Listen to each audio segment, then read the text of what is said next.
All right.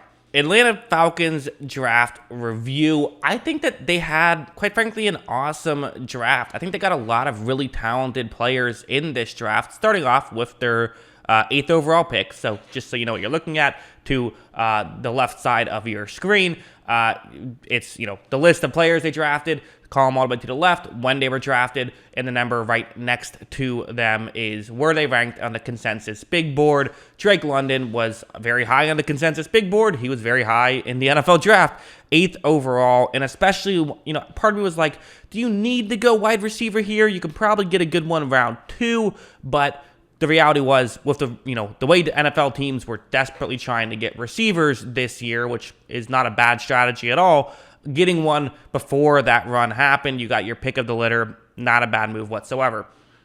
I like Drake London.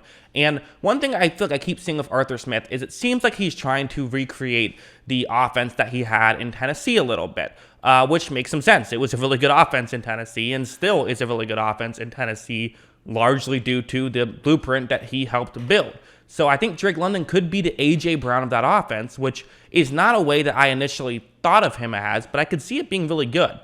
Drake London is a guy who, what is that Tennessee Titans offense? There's a lot of play actions, a lot of over-the-middle routes, which we saw A.J. Brown use route running to, get himself so open. London can also do that. So if that's the case, I think this could be really fun from Drake London. So I think he could fit that really well. The questions of can he win on the outside with his lack of speed is fair. I think that he isn't the most fast wide receiver. So listen, I get it. That is a fair criticism, but what I would say is that he still does find ways to win on the outside. At least he did in college, largely due to route running and also largely due to just being able to go up and make a grab. But the issue is against NFL corners, will they, be able to be more prepared against that stuff? It's possible. At Drake London's best, he could be a Michael Thomas or even a Mike Evans type. At his worst, though, he could be someone who just can't get open consistently enough and maybe is more of a Devontae Parker who is still good, but just not someone you'd want to spend an 8th overall pick on. But I like the pick. I think, I had him high. I believe he was 17th on my big board, so I'm a big fan of it. At 38, they drafted Arnold Ebiketie, a guy who I had 19th on my big board. I'm a big fan of Ebiketie. He's someone who does just such a good job at winning consistently. You look at his pass rush win rate, it's very good. He has a great rip move, and quite frankly, Atlanta desperately needed guys who can rush the passer. So getting someone who can rush the passer, I'm sure Falcons fans will be very happy about that. Now, I think part of the reason he fell was he isn't the best run defender, which is a fair criticism. Like, I'm not going to say it isn't. He's not the best run defender. He's not trash at it, but he's not the best at it. However, again, you're drafting him for a reason. I don't think you have to hide him in the running game or anything like that. I do think he can still be a 3-down player who can rush the passer with effectiveness, which I think will be cool. So for Arnold Ebiketie, I do think that this is a steal of a pick. And when he was still available, I'm like, yeah, that makes sense. Falcons go after it. At 58, they got a really interesting guy. This is someone who I am very fascinated with. He reminds me a lot of someone who's on a division rival of the Falcons. He reminds me a lot of Taysom Hill. There's Taysom Hill comparisons. Troy Andersen. So if you don't know anything about him, he started off as a running back, eventually transitioned to quarterback, and finally played linebacker. And he was solid at running back, not the best at quarterback, and then really good at linebacker. So that's kind of where he's at, and he was really good enough to get drafted in round 2 and have a consensus grade of round 3, despite the fact that he was still new at the position. So the hope is that he could continue to develop and get better. There's reason to believe that there could be more upside there. You can't fall in love with potential too much, but there is some good potential with him, and who knows, maybe you can use him in other ways, a la a Taysom Hill. He could probably be a good special teamer guy as well, and just kind of a football player who you can try to figure it out. So it's an interesting flyer to take at 58, but, the Falcons are in position where they can take developmental guys, I think, and that leads us to 74. Of course, this is the big one. Desmond Ridder goes here, 34th on the consensus big board. I thought he was going early round 2. He falls all the way to round 3, where they pick him up. And again, if Arthur Smith is trying to recreate the offense that he had in Tennessee, there are some parallels with Desmond Ridder and with Ryan Tannehill, both very good athletes. I believe they're both 6'4". So for Ridder, he's someone who I think could do a solid job at running this offense if it can be ran properly, if it goes the way Arthur Smith wants it to. So that's what's interesting, and there's just so much value in getting him at round 3. If he sucks, who cares? Then draft a new guy next year. It's not the end of the world. Teams miss on third-round picks all the time.